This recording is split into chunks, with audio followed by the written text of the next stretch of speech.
Hello दोस्तों, नमस्कार, आदाब, सत श्री अकाल सभी को। जीएस एनकोड में आपका हार्दिक स्वागत और अभिनंदन करता है। हम बात करेंगे एनआईएस डीलेट को लेकर बड़ी अपडेट क्या है। जैसा कि आपको बता दें, इस समय गजट व वैधता को लेकर एक आरटीआई का जवाब आता है और इस आरटीआई के जवाब में क्या चीज़ें मेंशन की गई, इसके बारे में हम डिटेल में बात करेंगे। इसके पहले आपने देखा होगा, इस समय अगर एनआईएस डीलेट की बात की जाए तो कहीं ना कहीं हर एक चीज़ एनआईएस के पक्ष में चली आ रही हैं। जैसे कि आपने देखा होगा, ट्रांसफ़र पिटीशन भी एक्सेप्ट हुआ, रिव्यू पिटीशन भी एक्सेप्ट हो गया है। दूसरी चीज़ आपने देखा होगा कि एनसीटी ने एक पत्र जारी किया। पत्र में जारी करने के बाद भी उन्होंने इस चीज़ को मेंशन किया, साफ साफ उन्होंने स्पष्ट किया कि भाई जो एनआईएस डीलेट कराया गया, ओडीएल माध्यम से कराया गया, वो भर्तियों में शामिल होने योग्य है और ये 2 शैक्षणिक सत्र के बराबर है। इसी बीच एक आरटीआई का जवाब आता है। ये 2005 के अधिनियम के आधार पर 21 मई को जवाब आ गया 2024 में।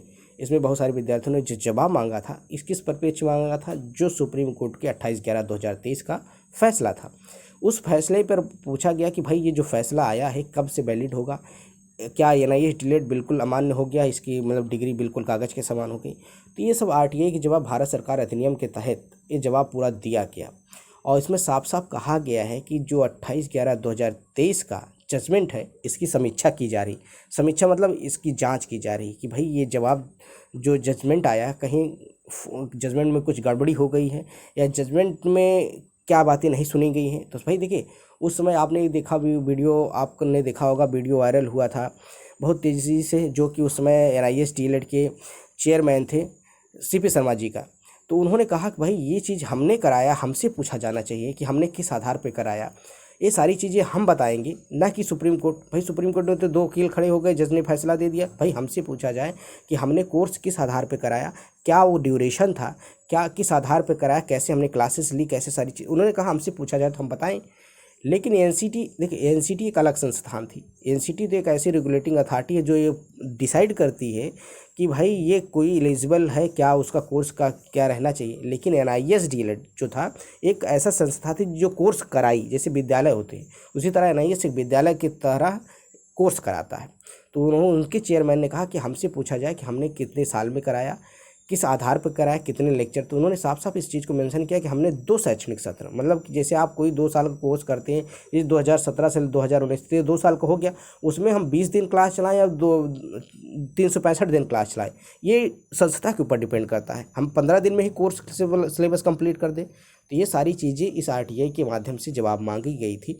तो उसी जवाब में ये साफ साफ मेंशन किया गया है कि ये जो जजमेंट आता है, इसका पूरा पहले निरीक्षण किया जाएगा। निरीक्षण करने के बाद सारी जानकारी वेबसाइट पे साझा की जाएगी कि भाई आप एनआईएस डीलेट वैलिड रहेगा या इनवैलिड रहेगा।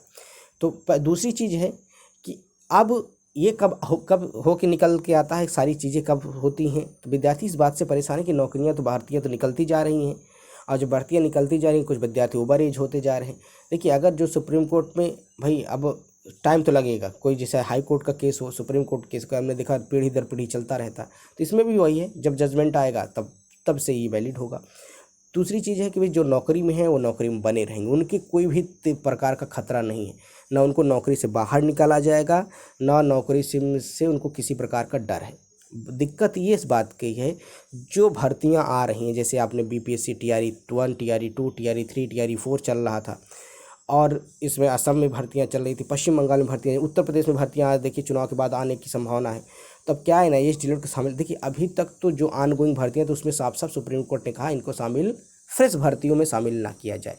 तो यही जवाब इस चीज़ में कहा गया कि इनको फ्रेश भर्तियों में शामिल नहीं होने दिया जाएगा। लेकिन जो ऑनगोइंग भर्तियाँ हैं उनमें भी शामिल नहीं होने दिया जाएगा। लेकिन जो नौकरी में हैं उनको किसी प्रकार की दिक्कत का सामना नहीं करना पड़ेगा। तीसरी चीज़ उसने कहा कि भाई ये जब तक समीक्षा नहीं हो जाएगी, जांच नहीं हो जाएगी, इसलिए विद्यार्थी परेशानी, इसलिए ट्रांसफर पिटीशन, रिव्यू पिटीशन के साथ जा रहे हैं कि भाई जल्द ही इसकी सुनवाई हो और जल्द इसका निर्णय आए, ताकि जो टीआरई 3 में नहीं शामिल होने दिया गया आने वाली भर्तियों में शामिल हो पाए। तो अब मुद्दा बनता है कि क्या ये भर्ती, ये एनआईएस डीलेट वैलिड होगा। तो एनआईएस डीलेट बिल्कुल वैलिड होगा, बस क्या है, समय लगेगा, क्योंकि सरकार भी आपको बार बार इस चीज़ को आगाह कराती है। देखो, सरकार अभी फंसा के रखना चाहती है, तो इसीलिए इसमें सारी चीज़ें करा रही हैं। आप देखेंगे सब, अब इसको पूरा डिटेल में हम आपको बता दें। सब्जेक्ट क्या है, information should under the right information act 2005 register है। Sir please refer to the year RTI application number DOSELR/2024/01929 and DOSLER/2024/01932, seeking the information under the RTI Act 2005.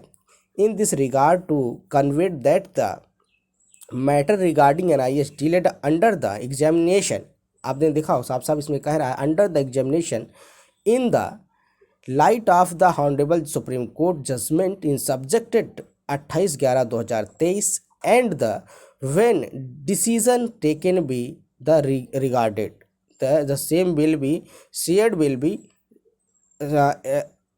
B the holder, मतलब कि website पे in the first application authority of the per section 19 as the RTI act 2003 Shri and deputy secretary department of school education and literacy ministry of new Delhi, Shastri भवन, नई दिल्ली। इसी चीज़ को हिंदी में आपको देखेंगे ताकि आपको सारी चीज़ें स्पष्ट हो जाए। विषय सूचना अधिकार अधिनियम 2005 के अंतर्गत मांगी गई जानकारी के संबंध में महोदय, कृपया RTI अधिनियम 2005 के तहत जानकारी मांगने के लिए आपके RTI आदेश संख्या 0DOSLE/2024/01929/030 के संदर्भ में इस संदर्भ में सूचित किया जाता है कि NIS डीलेट के संबंधित मामला इस विषय पर दिनांक 28/11/2023 के माननीय सर्वोच्च न्यायालय के निर्णय में आलोक में परीक्षण किया जा रहा है। आपने देखा होगा साफ साफ इसमें कहा गया है आलोक में परीक्षण किया जा रहा है। जब भी इस संबंध में कोई निर्णय लिया जाएगा उसे हितधारकों के साथ साझा किया जाएगा, मतलब जब भी इसका हम निर्णय लेंगे या निर्णय आएगा तब आप सभी के साथ साझा किया जाएगा। RTI अधिनियम की धारा 19 के अनुसार प्रथम अपीलीत प्राधिकारी के शंख राय, उप सचिव स्कूल शिक्षा और साक्षरता विभाग, साक्षरता मंत्रालय, कमरा नंबर 101, D, शास्त्री भवन, नई दिल्ली 001/21/5/2023 का। आपने देखा होगा साफ साफ इसमें उन्होंने मेंशन किया कि भाई हम इसका परीक्षण कर रहे हैं। जो जजमेंट आया है आप देखिए, जजमेंट का परीक्षण कर रहे हैं, परीक्षण करने के बाद जो भी रिजल्ट आएगा वो आपको साझा कर दिया जाएगा। कहने का मतलब है कि ये तो अब आपको इससे भी स्पष्ट हो रहा है NIS डीलेट वैलिड होगा, लेकिन टाइम लगे, क्योंकि देखिए सरकार का काम ही है, सरकार का एक तुरंत देखिए हमारे अनुसार तो हो नहीं जाएगा तुरंत आप गए वहाँ से आपको फैसला मिल गया, लेकिन ये सरकार लेट पे लेट कर रही, कहीं ना कहीं सरकार बिल्कुल फंसा के रखना चाहती है। और इसमें पैसे भी कमाए जा रहे हैं। पैसे कमाने के लिए जैसे आप समझ सकते हैं डायरेक्टली या इनडायरेक्टली। आप देखेंगे भाई आपसे पहले कोर्स करा के पैसा कमाया गया, अब आप सुप्रीम कोर्ट में जाते हैं देखें 25-25 लाख 30-30 लाख रुपया जब वकील फीस ले रहा है, तो फीस हर तरह टैक्स के माध्यम से सुप्रीम कोर्ट में हर तरह से हर हाई कोर्ट्स के माध्यम से पैसे सरकार विद्यार्थियों से ले रही है। इसी तरह भी फंसा के रखा गया है। आने वाले समय में NIS वैलिड होगा, ये साफ साफ भी स्पष्ट होता जा रहा है। अब देखिए सुप्रीम कोर्ट में जो ट्रांसफ़र पिटीशन है उसकी सुनवाई होगी, उसमें भी सारी चीज़ें क्लियर हो जाएंगी। दूसरा चीज़ है RTI की जितने भी NCT जो जवाब देती है उसमें कहीं ना कहीं वो उस चीज़ को मेंशन करती है कि भाई ये जो कोर्स कराया गया है ये वैलिड है और भर्तियों में शामिल होगा, लेकिन कब होगा ये नहीं कहता है। ये कहता है कि भाई इसके लिए हम आपको क्या कर रहे हैं, परीक्षण कर रहे हैं, इसका निष्कर्ष निकाल के आपको वेबसाइट पे साझा करेंगे। अब निष्कर्ष कब निकालता ये अभी तक उसने स्पष्ट नहीं हुआ है।